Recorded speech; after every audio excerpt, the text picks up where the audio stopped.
una palabra de oración para poner estos minutos en las manos del Señor y empezaremos a considerar su palabra. Dios y Padre bueno, te damos infinitas gracias porque esta mañana nos podemos reunir aquí con la sola intención y la sola idea de inclinarnos ante tu presencia. Primero para adorarte, para recordar cuán grandes cosas has hecho en nuestra vida por medio de nuestro Señor Jesucristo. Y ahora, Señor, para poder ser edificados en tu palabra, para conocer cuál es tu voluntad, la voluntad que está en la Biblia, que tú has dejado para todos los hombres desde hace muchos siglos.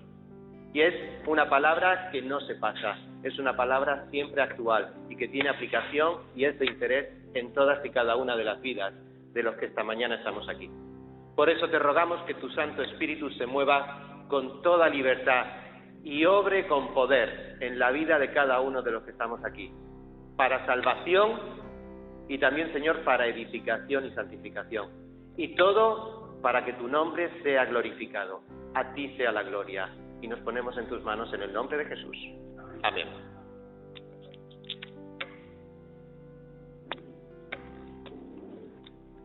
¿Cómo es un día normal en tu vida? Alguien se levanta temprano, alguien se levanta muy temprano. ¿Cómo es un día normal para cada uno de vosotros? Habrá quien pueda decir, bueno, pues es un día de estudios, o es un día de trabajo, o es un día de obligaciones familiares, o también puede ser el día de un jubilado.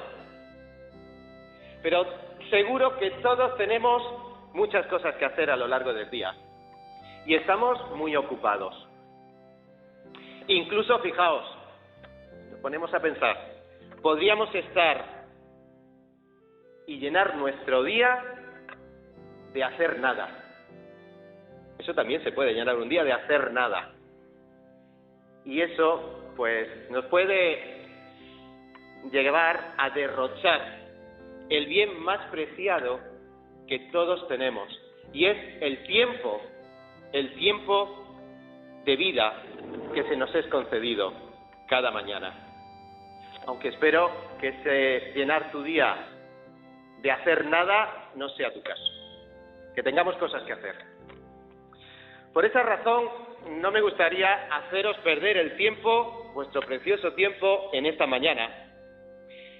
Y vamos a considerar el ejemplo de alguien que llenaba su día de cosas útiles, que llenó su día, el tiempo que estuvo aquí en la tierra, de actividades en favor de todos los hombres. Es un mensaje que te interesa. Es un mensaje que es de interés para todos los que estamos aquí. Bien que seamos creyentes en Jesús, hayamos confesado nuestros pecados al Señor como nuestro Salvador, y sea nuestro Señor el que mande en nuestra vida, o bien que no tengas claro quién es ese Jesús que hay en la Biblia,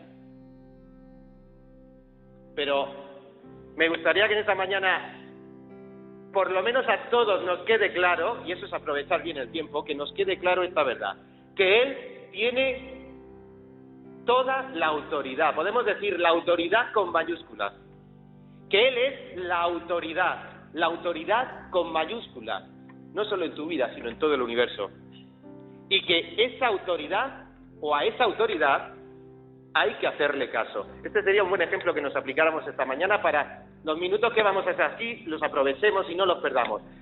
Entendemos quién es la autoridad y sería muy recomendable que a la autoridad le hagamos caso. La idea es que en esta mañana todos podamos salir, o que puedas salir con la certeza de que has aprovechado bien tu tiempo, el tiempo que vas a pasar en este lugar, reconociendo al que tiene la autoridad. Acompañadme a leer en el Evangelio de Marcos, continuamos con nuestra serie en Marcos, el capítulo 1, versículos del 21 al 34.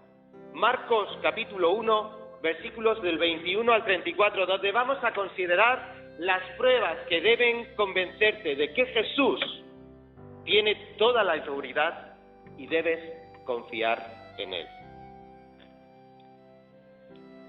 Dice el versículo 21, y entraron en Capernaum, y los días de reposo, entrando en la sinagoga, enseñaba. Y se admiraban de su doctrina, porque les enseñaba como quien tiene autoridad y no como los escribas. Pero había en la sinagoga de ellos un hombre con espíritu inmundo que dio veces, diciendo, ¿qué tienes con nosotros, Jesús Nazareno? ¿Has venido para destruirnos? Sé quién eres, el Santo de Dios.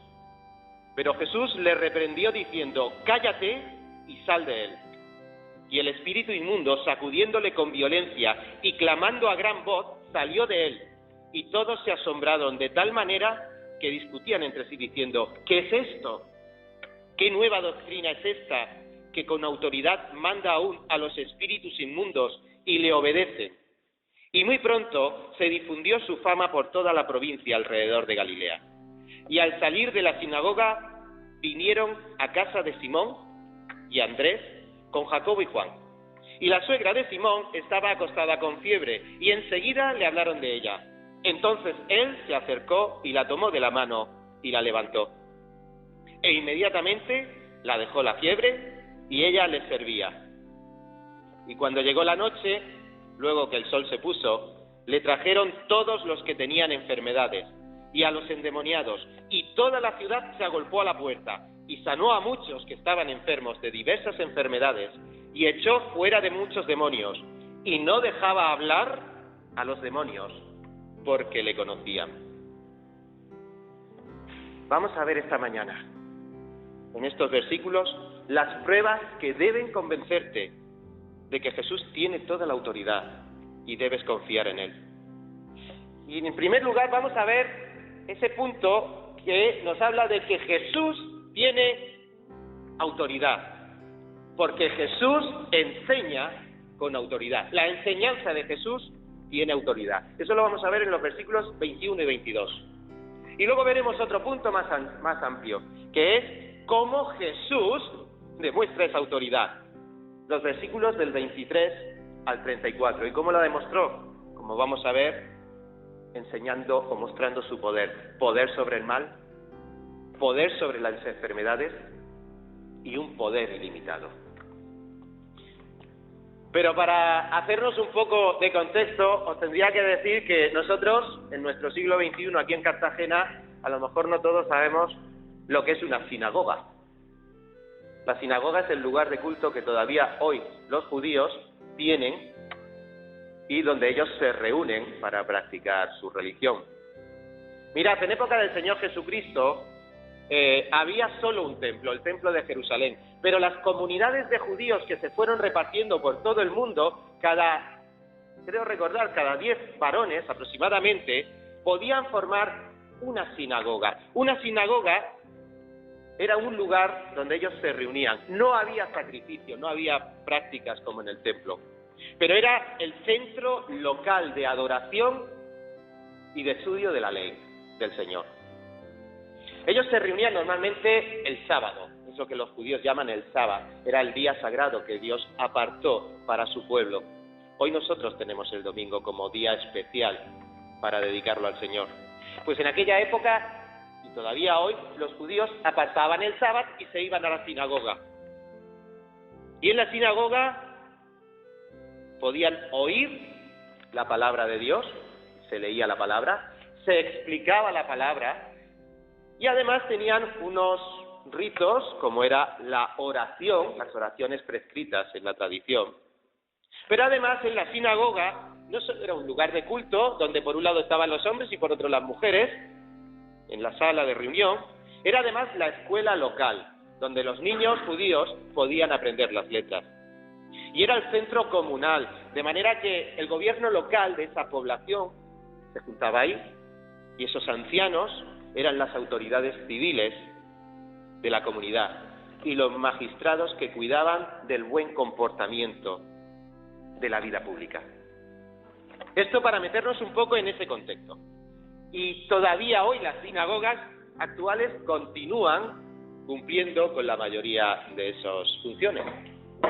Pero además de esto, nos encontramos que Jesús, hemos leído en el versículo 1, en el versículo 21, que Jesús entró en Capernaum y los días de reposo él entraba en la sinagoga. Por el texto paralelo que tenemos en el Evangelio de Lucas y otros paralelos en el Evangelio de Juan, sabemos que esto fue una costumbre del Señor Jesús, el ir a enseñar en las sinagogas, salía a reunirse con los suyos y él enseñaba. Así que en este cuadro del versículo 21 se nos presenta un día que Jesús, conforme a su costumbre, se va a la sinagoga. ¿Y cómo sería este cuadro? Más o menos ya sabéis cómo es nuestra reunión. El otro día hablaba con un hermano, digo, sabemos tanto cómo es nuestra reunión que hay veces que sabemos ya cómo empieza, a quién se va a levantar después, luego el otro, y dice, sí, lo sé perfectamente. Bueno, pues de esto pues también podemos saber cómo era una reunión allí entre los judíos. Lo normal era que primero se leyera el texto original hebreo de la Escritura, pero como estaban en unos tiempos donde la lengua histórica era el hebreo, pero la lengua materna, la que hablaban todos por aquellos tiempos, era el arameo, después de la lectura tenía alguien que levantarse y traducir, porque muchos no sabían el hebreo, tenía que traducirlo al arameo, que era la lengua local. Y una vez que se había traducido, pues alguien levantaba la mano, decía yo quiero compartir. En este caso, puede ser que Jesús manifestara su deseo de hablar y después de leer, como encontramos también en Lucas capítulo 4, después de leer las Escrituras, él hablara, interpretara esas Escrituras, aplicándolo a las necesidades de los oyentes. Y este es el contexto donde nos encontramos aquí, que Jesús se ha levantado, ha explicado, ha enseñado las Escrituras. ¿Pero cómo lo hizo? Pues por eso nos vamos al punto 1 de nuestra mañana. La enseñanza de Jesús tiene autoridad. La tuvo en aquel momento en la sinagoga de Capernaum y todavía tiene autoridad. Hoy día, cada vez que se abre su palabra y se predica su palabra. Porque la enseñanza de Jesús tiene autoridad. Y eso lo vemos en los versículos 21 y 22. Jesús enseñaba con autoridad directa de Dios. Y tenía poder para demandar que se tomaran decisiones. Cuando nos enfrentamos o cuando nos confrontamos delante de la palabra de Dios, no podemos decir, ahora me voy y ya está. No, es que hay que tomar una decisión. Y si nos marchamos y no hacemos caso de la palabra de Dios, ya estás tomando una decisión. Pero lo importante es tomar la decisión siendo consciente de que se está escuchando la palabra de Dios. ¿Y cómo o qué reacción tuvo esa enseñanza de Jesús? Pues hemos leído que la gente se admiraba. Esa palabrita quería decir que la gente tenía un choque mental en su mente cuando habían recibido la palabra del Señor. Un choque sumamente fuerte. Se podría decir que estaban atónitos, les había dejado con la boca abierta. ¿Pero por qué el Señor les dejó con la boca abierta? Bueno, porque ellos estaban acostumbrados a otro tipo de maestros. Los escribas, estos que explicaban la palabra de Dios. Pero la explicaban en base a las interpretaciones de otros escribas. Y en lugar de llamar la atención de parte de Dios, ellos se ponían a dar una especie de conferencia, llamando la atención sobre este maestro que viene de esta tradición y que habla de otro maestro. Es lo que podríamos hacer si yo a lo mejor esta mañana, y espero que no sea el caso, os explicara muchas cosas intelectuales a modo de conferencia, pero no buscara que esta palabra viva del Señor tiene que tener una aplicación en nuestra vida y tenemos que reaccionar ante la predicación de la palabra. Y esto era precisamente lo que encontraban en el Señor. El Señor no enseñaba como los escribas, que enseñaban derivados de una tradición, de modo que simplemente se citaban unos a otros, como si fuera una conferencia. Entonces, ¿qué diferencias probablemente encontraron estos hombres para quedarse atónitos, boquiabiertos con la enseñanza de Jesús? Pues, en primer lugar, la enseñanza de Jesús trataba asuntos de calado. Ya cuando empezó el Evangelio de Marcos, pudimos ver en los primeros versículos cómo primero Juan y después el Señor Jesús estaba predicando el reino de Dios. Estaba predicando sobre el pecado, sobre el arrepentimiento.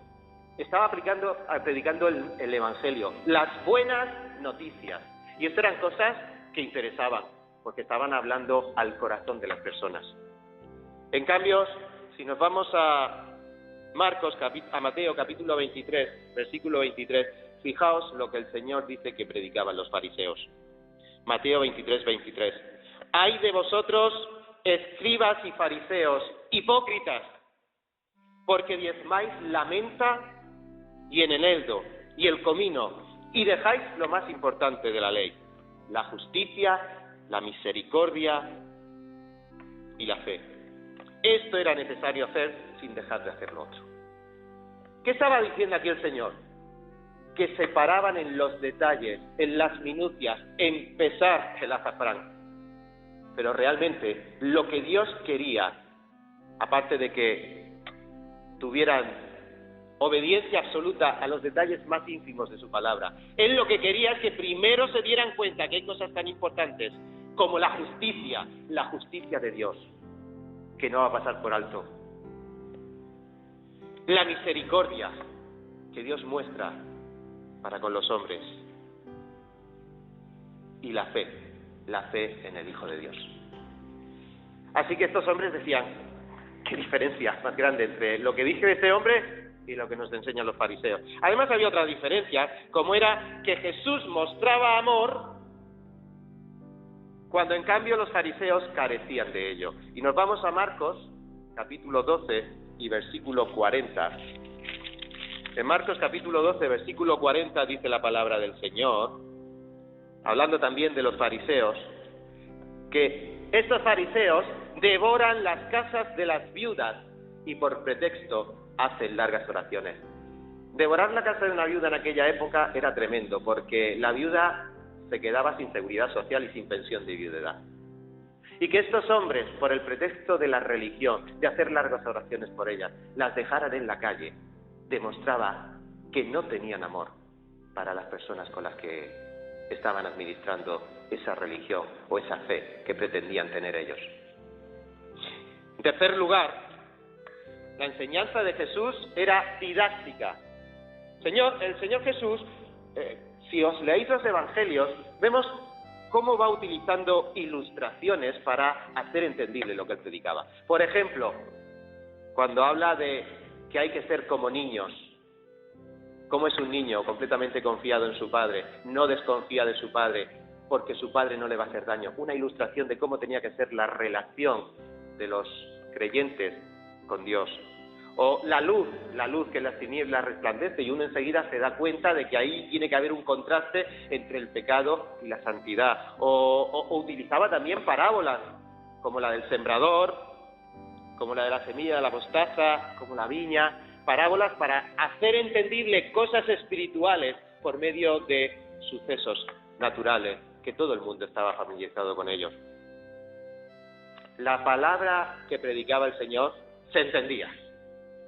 No se iba por las ramas ni hacía cábala. ¿Cómo sería la predicación de los fariseos?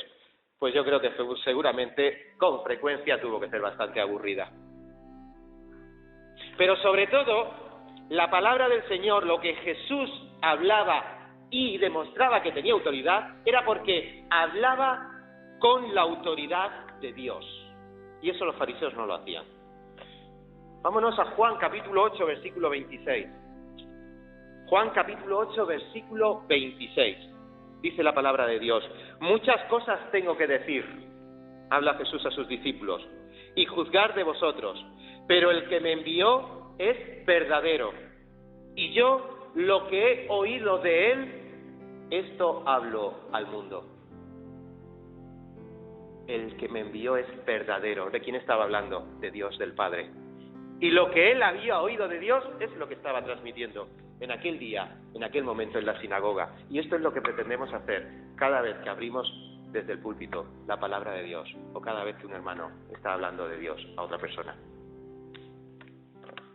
Esto nos tiene que llevar a considerar que quizá me puedas decir, pues este Jesús del que estás hablando, que cuenta la historia de los evangelios, puede ser como uno de tantos personajes destacados de hoy. puede ser un gran orador, o pudo ser un gran orador de la época, como tenemos tantos grandes oradores. Pudo ser un speaker convincente, de los que muchos hay ahora, que parece que tienen la razón, aunque te estén dando los argumentos contrarios a los que tú crees. Podría ser un personaje carismático, como los que también puede haber hoy, y que con sus enseñanzas le daba la vuelta, de tal manera que te daba la vuelta y te llevaba a su terreno, o bien para convencerte, o bien para engañarte. Quizás conozcas a alguien así, o se te venga a la memoria algún personaje relevante de la actualidad que hace esto mismo. Tiene un pico de oro. Por esa razón, y para que ninguno de nosotros podamos objetar que Jesús era lo mismo, un pico de oro, o un speaker, o un gran orador, o un charlatán, que se nos podría dar el caso de que alguno pensara así, es por lo que la autoridad del mensaje de Jesús se vio corroborada por sus milagros. Y por eso nos vamos al segundo punto de esta mañana. Hemos visto que Jesús enseñaba con autoridad. Bueno, pues vamos a ver cómo Él demostró su autoridad. Y lo hizo por medio de unas señales milagrosas. Los milagros de Jesús es el segundo punto. Demuestran su autoridad. Y nos vamos a ver ahora los versículos del 23 al 34. La autoridad de Jesús, en primer lugar, sobre el mal. Y nos vamos a la sinagoga, otra vez. Versículos de 23 al 25. Mirad, alguien quizá no pueda o no crea en la veracidad de las Escrituras y podría alegar que las manifestaciones diabólicas de los evangelios no son reales. Eso puede ser un argumento que quizá estés pensando. Hay pueblos ancestrales, primitivos, que todavía hoy atribuyen enfermedades normales a seres malignos. Y quizá podrías pensar, esto mismo es lo que está ocurriendo aquí. Las enfermedades estaban originadas por seres malignos porque en aquella época, pobrecitos, tenían poca idea de la medicina. Y entonces era la manera de justificar las enfermedades. Y podría ser que aquí en los evangelios se esté haciendo lo mismo. Se está dando un aspecto de posesión a algo que simplemente puede ser una enfermedad psiquiátrica, de las muchas que hay hoy. Pero, como vamos a ver un poquito más adelante en los versículos del 32 al 34, el Evangelio es claro y diferencia lo que es una enfermedad de lo que es una posesión. Así que aquí no se están mezclando las cosas. Hay que leer con tranquilidad y con entendimiento para saber que aquí hay dos cosas diferentes: endemoniados y enfermedades.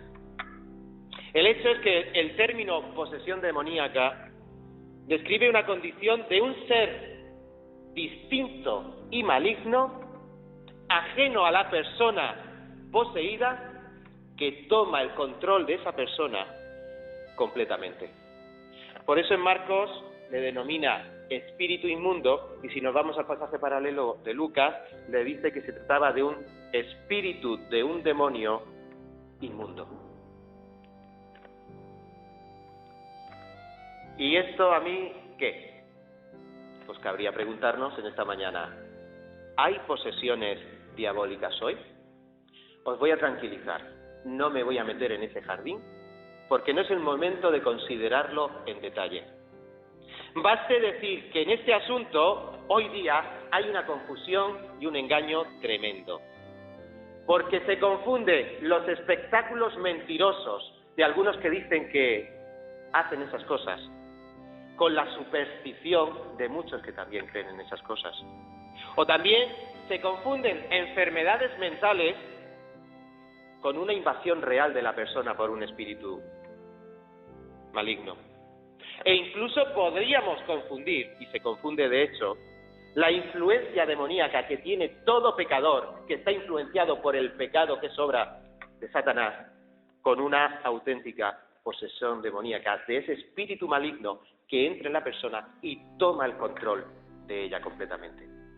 Pero no se trata aquí de empezar a ver todas estas diferencias. Aquí lo que se está tratando de demostrar es que tenemos un caso real, documentado en el Evangelio de Marcos, en estos versículos, y que no podemos decir que no dice lo que dice. Aquí hay una persona que estaba endemoniada. Y Jesús se enfrentó a ella con autoridad. Así que, sin meternos en más jardines, vamos a ver realmente qué es lo que dice este pasaje. Y en primer lugar, vemos que el versículo 24 nos dice que el endemoniado dijo: ¡Ah! ¿Qué tienes con nosotros? La exclamación "ah" está indicando o denota un terror, una sorpresa de ese demonio al enfrentarse delante de Jesús. Y luego, ¿qué tienes con nosotros? Es otra expresión hebrea que se utilizaba ya en el Antiguo Testamento y que quería decir: tú y nosotros, tú Jesús y nosotros los demonios, no tenemos nada en común y no te queremos.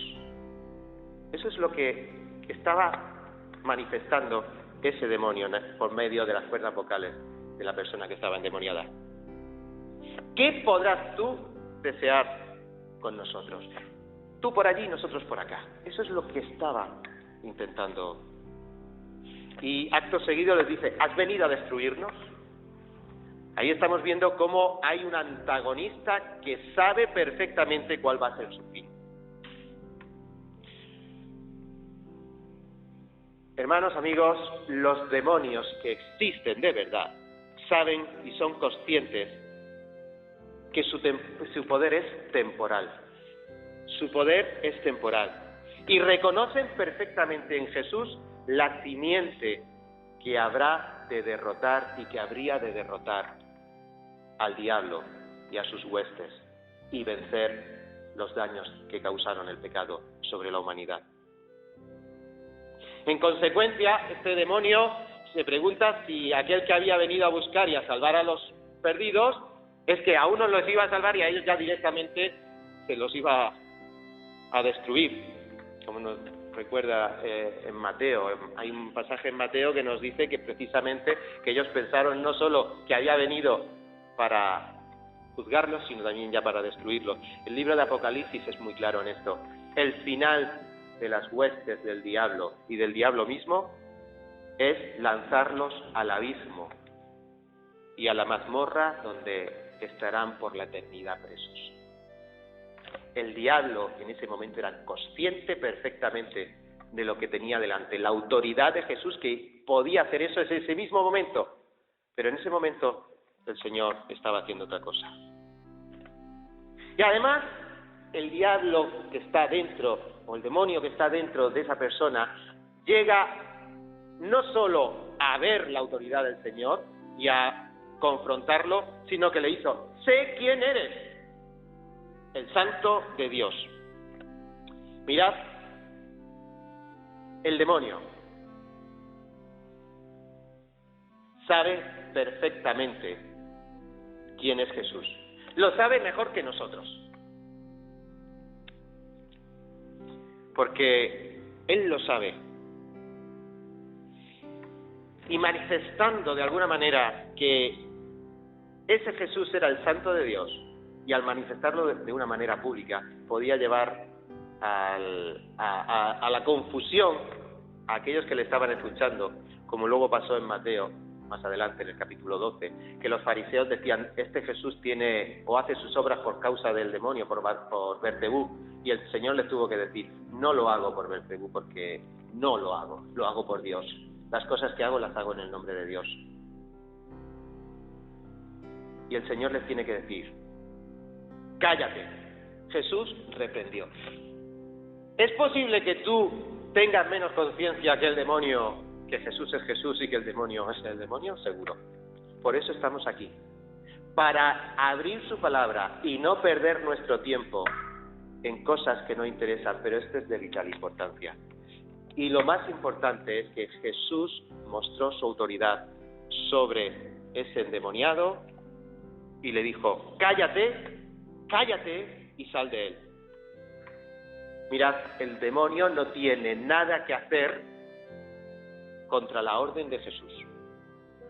Lo único que sabe hacer es, en todo caso, como hemos visto aquí, gritar salir teniendo que obedecer y además no pudiendo hacer daño a su víctima, como nos recuerda el pasaje paralelo de Lucas, capítulo 4. Salió de él, se retorció, pero al final no le pudo hacer daño a su víctima, porque Jesús tenía la autoridad de expulsarlo y hacer que no pudiera causar daño a su víctima. Por tanto, Jesús no acepta el reconocimiento que viene de un espíritu corrupto. Y aunque puedas pensar que crees en Dios, y aunque puedas pensar que Jesús es algo especial, eso también lo creen los demonios. Y el que no creas que no haces en algo, el que no creas en algo como son estas realidades que estamos hablando esta mañana, eso no quita que deje de existir. Así que cuidado si crees y no confías en el Señor y en la autoridad del Señor, y cuidado si no crees, porque eso no deja de hacer real lo que esta mañana estamos hablando. Su palabra es clara al afirmarlo, y lo hemos visto aquí. Y ante tal despliegue de palabra, autoridad y poder, los testigos que estaban en aquel momento no pudieron hacer otra cosa que asombrarse. Nos dice el versículo 27, y todos se asombraron de tal manera que discutían entre sí diciendo, todos se asombraron. Otra vez aquí la palabra asombrar es diferente a la anterior, pero viene a mostrarnos más o menos la misma idea. Se quedaron boquiabiertos, se quedaron pasmados y curiosos. Porque se estaban quedando pasmados y curiosos ante la enseñanza de Jesús, que era diferente a la que ellos hasta ahora habían recibido. Pero es que además se quedaron pasmados y curiosos ante la obra poderosa de Jesús enfrentándose al demonio y expulsando al demonio, y el demonio callándose y obedeciendo. ¿Te sorprendes esta mañana con la enseñanza y el poder de Jesús que se revela a todos nosotros a través de estos versículos? Si como aquellos de la sinagoga no sabes qué responder, porque la verdad es que se quedaron, que se preguntaban entre ellos, pero ninguno tenía respuesta. Pero si no sabes qué responder, pero sientes que hay algo sorprendente y fascinante en la enseñanza de Jesús, te invito a que pasemos al siguiente episodio. Y de la mañana pasamos al mediodía. Y Jesús sale de la sinagoga y se va a la casa de Pedro y de Andrés. Parece ser que está muy cerquita de la sinagoga. Es un pueblo pequeño en aquella época, por los restos arqueológicos que quedan hoy. Y Jesús pasa a otro lugar, y esta vez a la casa de Pedro y de Andrés. Versículos 29 al 31. Al salir de la sinagoga vinieron a la casa de Simón y Andrés, con Jacobo y Juan. Y la suegra de Simón estaba acostada con fiebre y enseguida le hablaron de ella. Entonces él se acercó y la tomó de la mano y la levantó, e inmediatamente le dejó la fiebre y ella les servía. La autoridad de Jesús, vamos a ver en segundo lugar, sobre la enfermedad. La hemos visto en primer lugar sobre la maldad, ahora sobre la enfermedad. Ahí hay unos testigos que pudieron dar fe durante toda su vida de lo que iba a ocurrir. Nos nombra a Simón, Pedro, a Jacobo, Santiago y a su hermano Juan, y al hermano de Simón, Andrés. Simón y Andrés vivían en esa casa, junto con la suegra de Simón. Eran otros tiempos. Se vivía en comuna, ¿no? Pues sí, está viviendo ahí la familia y la suegra, de alguna manera, pues probablemente fuera la matriarca. No nos dice más el texto. Nos presenta que esta mujer tenía fiebre, una enfermedad que le producía fiebre. Y después de ver lo que habían visto sus discípulos en la sinagoga, pues no les quedó más remedio que decir: Señor, ya hemos visto lo que has hecho, te ponemos delante a mi suegra. Está con fiebre. Si nos vamos al pasaje paralelo de Lucas, Lucas era conocido por ser médico, se le llama en Colosenses el médico amado, Lucas da algún detalle más sobre el padecimiento de la suegra. Y dijo que Lucas diagnostica como enfermedad que tenía gran fiebre. Y tú me dirás, ¿qué quiere decir eso? Entre fiebre y gran fiebre. Bueno, pues que es una enfermedad específica de la época. Y si nos vamos y consultamos al médico griego Galeno, él distinguía enfermedades entre las fiebres grandes y las fiebres pequeñas. Y esa enfermedad concreta, que a nosotros hoy día no nos especifica más diagnóstico, pero en aquella época Lucas estaba diciendo que esta mujer padecía una fiebre grande, y eso era una enfermedad grave. Y además Lucas da otro detalle cuando el Señor se acerca a la mujer. Se inclina hacia ella. ¿Qué hace un médico cuando te va a hacer una exploración? Se acerca a ti. Y si estás en la cama, se inclina. Lucas estaba viendo eso desde su perspectiva y ve y reconoce ese gesto en Jesús. Se inclinó. Bueno, hoy hay honrosas excepciones. Ayer María Jesús me dice que cuando fue esta semana a hacerse una ecografía, el médico la atendió desde la puerta. Porque como estaba con el moquillo, por si acaso, no, desde la puerta, y dice, vaya.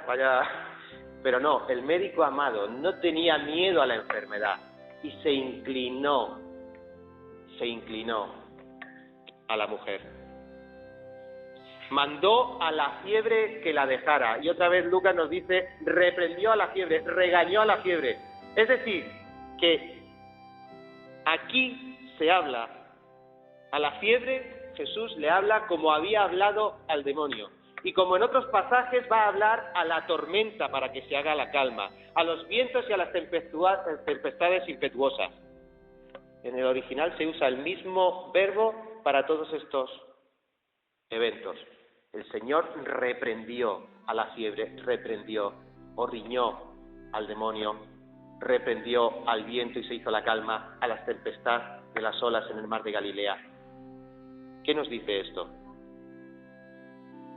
Una y otra vez tenemos que darnos cuenta que este púlpito y cualquier vez que hablemos a las personas del Señor tiene que ser a través de su palabra. Es Jesús a través de su palabra que obra con poder estos milagros. Y es la palabra de Dios la que puede hablar en el corazón de las personas y por medio del Espíritu Santo transformar un corazón de piedra en un corazón de carne. Este es el medio, no busquemos otro medio. Y una vez que Jesús aplica el poder de su palabra, no hay misterio, no hay magia, es la palabra de Jesús. Inmediatamente le dejó la fiebre y ella le servía. Aquí se está dando la prueba de la sanidad, que ella se levantó y se puso a trabajar. Hablaba también esta semana con una hermana que me decía, ya se me he curado, pero estoy hecha polvo, me voy a quedar este fin de semana para terminar de recuperarme y poder empezar a trabajar el lunes. Pero aquí nos dice que Jesús aplicó con tal maravilla esa curación, que esta mujer inmediatamente después de tener una fiebre que estaría hecha polvo, inmediatamente que fue curada por el Señor, enseguida se levantó y les servía. Es la manifestación del auténtico poder del Señor que está corroborando que su enseñanza tiene autoridad. ¿Para qué piensas que Jesús quiere salvarte? ¿Para qué piensas que Jesús quiere que formes parte o formas parte ya de la iglesia aquí en la calle José López Martínez? ¿Para qué te quiere, hermano, en esta iglesia? ¿Para qué te quiere, amigo, Jesús? Piensa en la suegra de Pedro. Tras su sanidad, comenzó a ser la anfitriona y a servir inmediatamente al Señor y a todos los que con él estaban. Hombre, me dirás, si era la matriarca o era la jefa de la casa o con su hija, pues evidentemente por tradición, por costumbre, por obligación, ya no podía quedarse en la cama, tenía que servir. Pues yo me gustaría pensar mejor que esta mujer sintió tal agradecimiento al Señor por haberle salvado, sintió tal respeto y amor por el Jesús, que creo que se sintió privilegiada de levantarse y servir al Señor. Y eso es lo que tenemos que sentir los cristianos que estamos todavía en servicio de nuestro Señor. Sentir que es un privilegio y servirle bien y servirle enseguida. ¿Y dónde? Aquí en la iglesia local. Y se hizo de noche. Y como tenemos que ir avanzando porque no quiero que se nos haga de noche, porque no te quiero hacer perder el tiempo, se hizo de noche. Y leemos en los versículos 32 y 34 el final de nuestro pasaje. Cuando llegó la noche, luego que el sol se puso, le trajeron todos los que tenían enfermedades y a los endemoniados. Y toda la ciudad se agolpó a la puerta, y sanó a muchos que estaban enfermos de diversas enfermedades, y echó fuera muchos demonios, y no dejaba hablar a los demonios, porque le conocían. Aquí tenemos un resumen de toda esa jornada de trabajo del Señor Jesucristo. Una jornada que empezó en la sinagoga, que a mediodía continuó en la casa de Pedro, y que cuando se hizo de noche aún había trabajo, y ahí tenía el Señor mucha faena. Mirad los acontecimientos, las noticias de los acontecimientos en Capernaum, en la sinagoga y probablemente en la casa de Pedro, corrieron como la pólvora. Ya lo hemos visto al final del pasaje de la sinagoga, capítulo 28, que muy pronto se difundió la fama por toda la provincia alrededor de Galilea, y lo vuelve a reiterar aquí, en este pasaje, en estos dos versículos que hemos leído, estos tres versículos. Este resumen nos muestra el revuelo de la predicación del Señor. Predicar la palabra tiene que causar revuelo. Tiene que causar revuelo. Es lo que dice el Señor, no vuelve a mí vacía. Tiene que, y volverá haciendo todo aquello para lo cual la envié. Y esta mañana, la predicación de la palabra, hermanos, amigos, tiene que causar ese revuelo en nuestro corazón y despertar nuestros sentidos para prestar atención, porque es muy importante.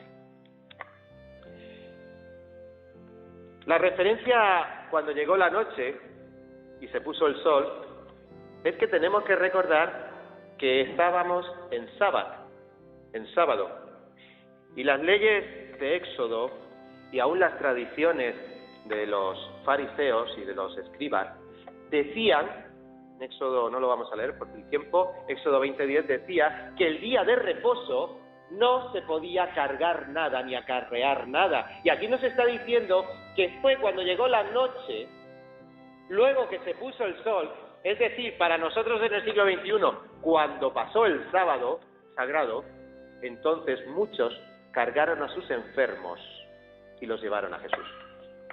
Fijaos qué detallito nos va dejando el Evangelio.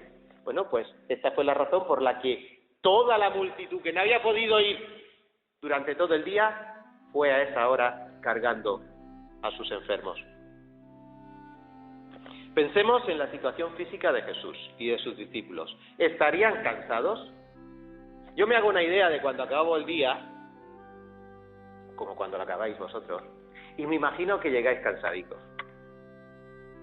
Y entonces cuando llegas cansado, te están esperando todavía para que ducha, cena, cama, cuento, y ya cada uno pues según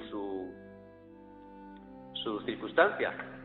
O a lo mejor dice, no, yo ya he terminado el día, voy a descansar, qué bien. Pero el Señor Jesús se encontró, como nos dice en otros lugares, que había veces que ni siquiera les daba tiempo de comer. La agenda de trabajo era tan cargada que a veces llegaban que no tenían ni tiempo de comer, aunque parece ser que este no fue el caso porque pasó por casa de la suegra y la suegra les agasajó. El Señor podía estar cansado físicamente, pero nunca iba a estar agotado de poder para sanar Su amor y su simpatía nunca se agotaba. Y hoy, igualmente, su amor, su simpatía y su poder para salvar y su poder para santificar a sus hijos no se ha agotado. Y sanó a muchos, dice el versículo 34, que estaban afligidos de diversas enfermedades, y expulsó a muchos demonios. En esta parte, Marcos es muy breve. A la luz del contexto, pues se nos dice por otros pasajes que había una gran cantidad de enfermos a los cuales sanó, enfermos de todas clases, y él tuvo poder, porque estamos hablando del poder infinito de Jesús, y él tuvo poder para sanarlos, y también, como vamos a ver, de expulsar más demonios. Y los enfermos eran llevados a él sin importar la naturaleza de su dolencia. Y Lucas describe que era una procesión de enfermos que eran traídos uno a uno a Jesús. Y los detalles que da Lucas, el Señor prestaba la debida atención a cada uno y cariñosamente colocaba sus manos sobre cada uno de ellos para sanarlos a todos de todo. Ese mismo Jesús es el que hoy su mensaje es igualmente relevante. Tiene autoridad. Su enseñanza tiene autoridad. Esto que estamos hablando esta mañana no son palabras que se las lleva el viento. Están aquí desde hace 2000 años y la Biblia está aquí desde hace más de 3500 años, hablando perfectamente de cuál es la voluntad de Dios para los hombres. Y estamos viendo cómo esa autoridad de la enseñanza, Jesús la pudo demostrar a través de los milagros. Milagros que pudieron contra el mar, milagros que pudieron contra las enfermedades y milagros que podían contra todo lo que se presentaba, como estamos viendo en estos versículos finales. Pero prestemos atención a esto. Los milagros que acompañan a la predicación de Jesús hicieron que aumentara su popularidad, eso es cierto. Pero él realizó estos milagros no para impresionar a su audiencia.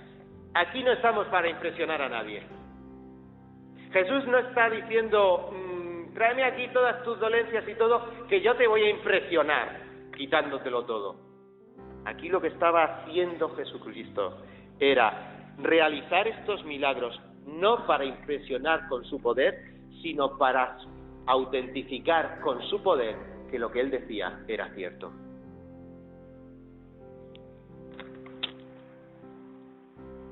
Y vuelve a repetir, y no dejaba hablar a los demonios. Esto sigue en armonía con los relatos paralelos de Mateo y de Lucas.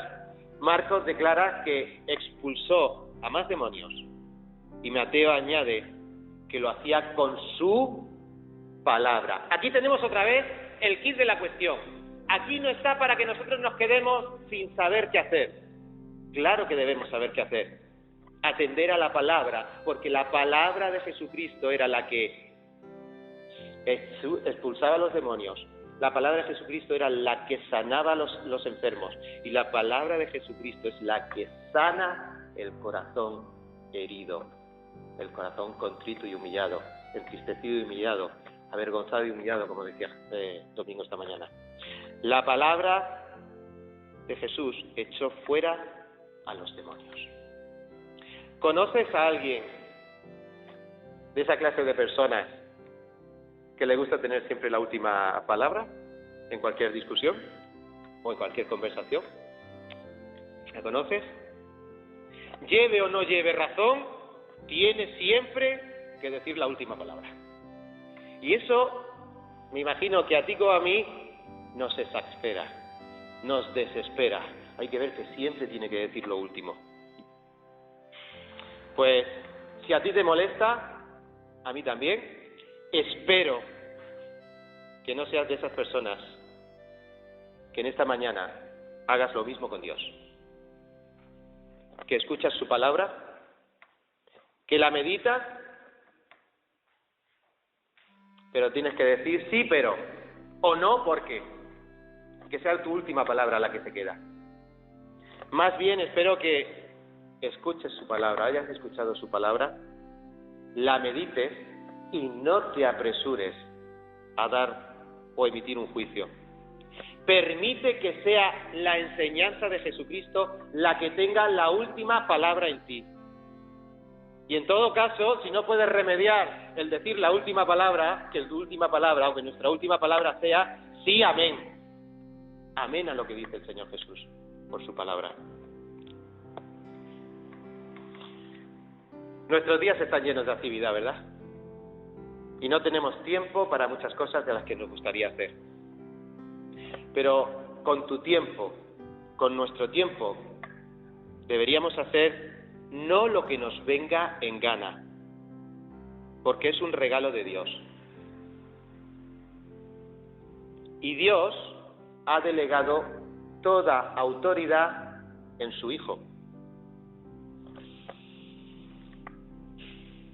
Querido amigo, querido hermano, que esta mañana espero que hayas aprovechado el tiempo escuchando la palabra de Dios. Así que considera tu actitud ante el Señor Jesús, ante su enseñanza, porque Él tiene autoridad sobre ti. Si tu pecado te tiene controlado y completamente alejado de Dios, Jesús tiene la autoridad de su palabra para enseñarte que Él vino a librarte de las ataduras del pecado y de la muerte. Confía en la palabra del Señor Jesús.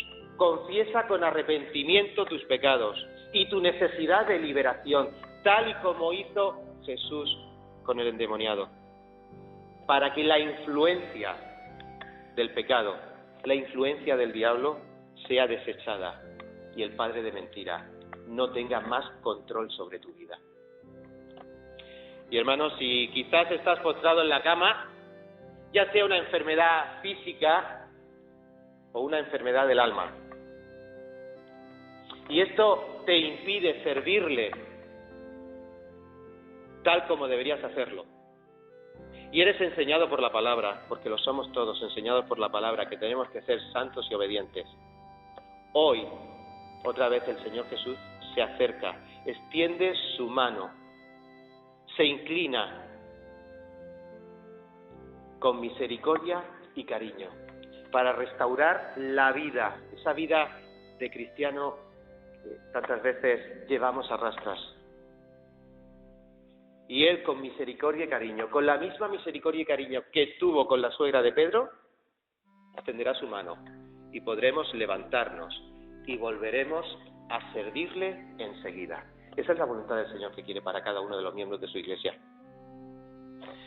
Y a todos los que estamos en esta mañana, que el Señor nos permita que sea Él quien tenga la última palabra de salvación para unos, de santidad para otros. Y hagámoslo ya, no esperamos ni a la tarde ni a la noche. Aprovechemos bien el tiempo, hagámoslo ya. Porque esta es la palabra de Jesús, que tiene autoridad. Y Él lo demuestra en cada momento, con poder y de manera ilimitada. Así que no nos queda que decir otra cosa. Ven a Cristo. Amén. Señor Jesús, queremos darte las gracias porque la enseñanza de tus evangelios, de tu palabra, de la Biblia completa, que tú has transmitido a través de los tiempos para nosotros, es una enseñanza que tiene autoridad sobre los creyentes y sobre los que no creen. Pero, Señor, nosotros creemos y te pedimos que ese poder de la palabra que alumbró la fe en nuestra vida hace tiempo, siga, Señor, en esta mañana, alumbrando los ojos de aquellos que aún no han confesado sus pecados y alumbrando, Señor, la fe de aquellos que lo hicimos y que podamos estar, Señor, abatidos, porque tu palabra tiene autoridad y tiene poder para hacer maravillas.